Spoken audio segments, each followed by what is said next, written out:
चिंता ऐसी डाकिनी काट कलेजा खाए, वैद्य बेचारा क्या करे कहाँ से दवा लगाए। इसका सीधा सा मतलब ये है कि जब कोई बहुत ज़्यादा ऐसे चिंता में रहता है, स्ट्रेस में रहता है, डिप्रेशन में रहता है या एंजाइटी में रहता है, तो वो कहीं ना कहीं अपनी जो मानसिक ऐसे हालत है, जो अपनी शारीरिक स्थिति है, जो अपनी जिस्मानी ऐसे जो शारीरिक स्थिति है, उसको कहीं ना कहीं हैम्पर कर लेता है, उसको कहीं ना कहीं प्रभावित कर लेता है। उसका सीधा असर ये होता है कि वो अपनी जो हेल्थ है, मान लिया कि अगर वो किसी मरीज़ है, किसी बीमारी का मरीज़ है, कोई पेशेंट है, किसी न्यूरोलॉजिकल बीमारी का ऐसे पेशेंट है, तो वो कहीं ना कहीं एक तरह से ऐसा हो जाएगा कि एक तो कड़वा ऊपर से नीम चढ़ा, मतलब कि एक तो उसको न्यूरोलॉजिकल कंडीशन है, ऊपर से उसने अपनी मानसिक हालत ऐसी बना ली है, सोच सोच के बहुत ज़्यादा ऐसे विचार करके कि मेरी क्या हालत हो गई है। अब इसमें कंडीशन आती है कि अब जो दवाइयाँ चल रही हैं वो दवाइयाँ किस तरह से काम करेंगी, क्योंकि वो जो दवाइयाँ हैं उनके थॉट प्रोसेस को, उनकी सोचने समझने की क्षमता को ठीक करने के लिए नहीं है। वो दवाइयाँ उस डैमेज को ठीक करने के लिए हैं, वो दवाइयाँ न्यूरोप्लास्टिसिटी को ठीक करने के लिए हैं, वो दवाइयाँ और जो लाइफ सपोर्टिंग मेडिसिन है, बीपी है, शुगर है, उन सबको सपोर्ट करने के लिए। लेकिन कहीं ना कहीं जो ऐसे पेशेंट हैं, जो मरीज़ हैं, उनको अपने आप को सेल्फ हील करने के लिए कुछ चीज़ें करने की ज़रूरत होती है। अक्सर हमारे पास पेशेंट आते हैं तो हम उनसे कुछ चीज़ें ख़ास तौर से बताने की कोशिश करते हैं। हेलो एवरीवन, मेरा नाम है डॉक्टर मोहम्मद काशिफ और आज की इस वीडियो के ज़रिए मैं उन्हीं कुछ पॉइंट्स के बारे में बताने की कोशिश करूंगा जो न्यूरोप्लास्टिसिटी है, जो आपके ब्रेन की हेल्थ है, जो आपकी शारीरिक हेल्थ है, उसको कहीं ना कहीं आप अच्छा कर सकते हैं, इम्प्रूव कर सकते हैं, पहले से बेहतर कर सकते हैं। तो उसमें जो सबसे पहला पॉइंट है वो है सोशलाइज होना। इसका सीधा सा मतलब है कि एक सामाजिक मेल मिलाप का अपना जो दायरा है उसे एक्सपेंड करते रहना। देखिए, जितने ऐसे पेशेंट हैं जो न्यूरो के हैं या ख़ास तौर से जैसे हम स्ट्रोक के पेशेंट के लिए वीडियो बना रहे हैं, स्ट्रोक के या और भी ऐसे न्यूरो के पेशेंट हैं, वो क्या होता है कि अपने आप को एक तरह से बहुत कंसंट्रेट कर लेते हैं, मतलब बहुत ज़्यादा ऐसे कि एकांत में रहना शुरू कर देते हैं, खामोश रहना शुरू कर देते हैं कि मेरा तो मूवमेंट नहीं हो रहा, मेरा हाथ नहीं चल पा रहा है, मेरे पैर नहीं चल पा रहे। तो उसकी वजह से सीधा उनके दिमाग के ऊपर असर होता है, क्योंकि जब हम ऐसे एकांत में रहते हैं, खामोश रहते हैं, तो हम एक तरह से अपने अंदर नेगेटिव जो वाइब्स हैं, जो ऐसे नकारात्मक ऊर्जाएं हैं, उन्हें अपने शरीर के अंदर बना रहे होते हैं। तो जितने ऐसे हमारे पेशेंट होते हैं उन्हें हम अक्सर कहते हैं कि जो आपका एक सामाजिक मेल मिलाप है उसको थोड़ा सा बढ़ाइए। जितना आप लोगों से मिलेंगे, लोगों से बातचीत में रहेंगे, लोगों से ऐसे कॉन्वर्सेशन में रहेंगे, तो कहीं ना कहीं आपकी जो ब्रेन की हेल्थ है, आपकी जो एक तरह से मानसिक स्थिति है, वो कहीं ना कहीं ठीक होगी। ओवरऑल जो है, देखिए, इंसान जो है वो एक सामाजिक प्राणी है, एक सोशल एनिमल है।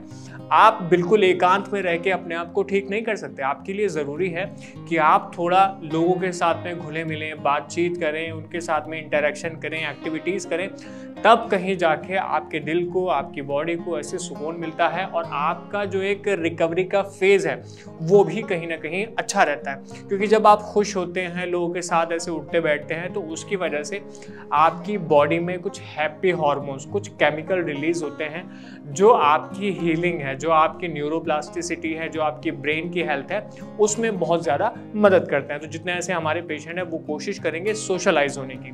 दूसरी चीज़ जो है वो कुछ नए स्किल्स जो हैं, कुछ नए स्किल्स वो अडेप्ट कर सकते हैं, कुछ नई चीज़ें सीख सकते हैं। मान लिया कुछ भी ऐसा, हर इंसान का अपने एक जुनून होता है। हम लोग ऐसा बोलते हैं कि हर इंसान की अपनी, जैसे एक अरबी में एक वर्ड सिफत बोलते हैं कि अपनी एक कुछ क्वालिटीज़ होती हैं, अपनी कुछ सिफत होती हैं। तो कहीं ना कहीं वो क्वालिटीज़ आप अपने अंदर जो रखते हैं, तो उस जुनून को जीने के लिए आपको उसे सीखना, करना ज़रूरी है। तो वो चीज़ें जो आपको अच्छी लगती हैं, वो नए स्किल्स जो आपको लगता है कि हाँ मुझे ये चीज़ करनी चाहिए, मुझे ये चीज़ सीखनी चाहिए, चाहे वो लैंग्वेज सीखना हो, चाहे वो मतलब कुछ भी आजकल का जो दौर है जिसमें जो भी आपको अच्छा लगता है वो सब आप कर सकते हैं, आपको करना चाहिए। वो चाहे कुकिंग हो, भले ही आपका ऐसे हाथ अच्छे से नहीं चल पाता हो, लेकिन आप कोशिश करिए।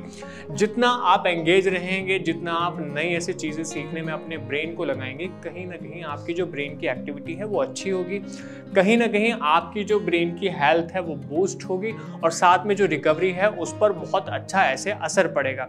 साथ में नए स्किल्स में आप ये भी कर सकते हैं कि आप योगा करना शुरू कर सकते हैं। उससे भी अच्छी चीज़ ये है कि आप साथ में मेडिटेशन, ध्यान लगाना, ये सब भी आप शामिल कर सकते हैं एक तरह से नए स्किल्स में।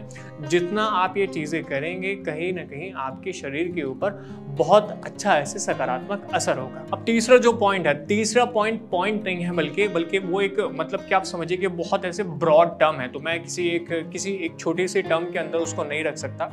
किसी छोटे से नाम के अंदर उसे नहीं रख सकता। यहाँ जितने ऐसे हमारे पेशेंट हैं वो कहीं ना कहीं सेल्फ रिसर्च में रहें। सेल्फ रिसर्च का मतलब ये होगा कि आप अपनी ठीक होने के लिए नई नई चीज़ें देखें। देखिए आजकल का जो दौर है, जो मॉडर्न ऐसे दुनिया है, उसमें बहुत नई नई टेक्नोलॉजीज आती हैं, बहुत नई नई चीज़ें आती हैं, और आपके पास आज की डेट में वो सब चीज़ें हैं जिससे आप सारी चीज़ों को देख सकते हैं कि हाँ, मॉडर्न साइंस में आज ये है, मॉडर्न मेडिकल साइंस में आज ये रिसर्च हुई है, या कहीं ऐसे फिजियोथेरेपी की ये एक्सरसाइजेस बहुत मदद करती हैं, या कुछ कॉन्वर्सेशन ऐसा है, कुछ स्टोरीज़ हैं, कुछ ऐसे इन्फ्लुएंशियल ऐसे चीज़ें हैं।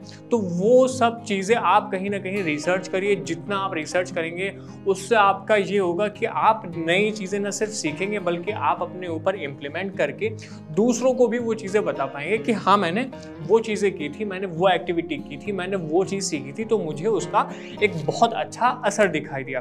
तो जितने ऐसे हमारे मरीज़ हैं, हम अक्सर उन्हें बहुत ज़्यादा ऐसे इन्फ्लुएंस करते हैं, बहुत ज़्यादा ऐसे बताने की कोशिश करते हैं कि आप अपनी जो रोज़मर्रा की ज़िंदगी है उसमें ये सब चीज़ें शामिल करिए, तो उसका सीधा असर आपके शरीर के ऊपर पड़ेगा, आपकी मानसिक जो स्थिति है उसके ऊपर पड़ेगा। तो फिर से मैं वही दोहराना चाहूँगा कि चिंता ऐसी डाकिनी काट कलेजा खाए, वैद्य बेचारा क्या करे, कहाँ से दवा लगाए। तो जितना ऐसा हो सकता है अपनी चिंता को दूर करिए, अपनी चिंता को बिल्कुल जला दीजिए जितना ऐसा हो सकता है। अभी होली बीती है तो कहीं ना कहीं आप उस होलिका दहन में उन चीज़ों का दहन भी कर दीजिए जो आपको बहुत ज़्यादा मानसिक तौर पर, शारीरिक तौर पर परेशान करती हैं। मैं समझता हूँ कि आज इस वीडियो के ज़रिए जो चीज़ें ऐसे हमने बताई हैं वो आपको बेशक समझ में आई होंगी। फिर भी कुछ समझ में नहीं आया है, कुछ पूछना चाहते हैं, कुछ समझना चाहते हैं, मुझसे पर्सनली तौर पर कोई पूछना चाहते हैं, तो आप नीचे दिए नंबर पर हमें कॉल भी कर सकते हैं। हमारे डॉक्टर्स की टीम हर समय आपके लिए उपलब्ध है। धन्यवाद।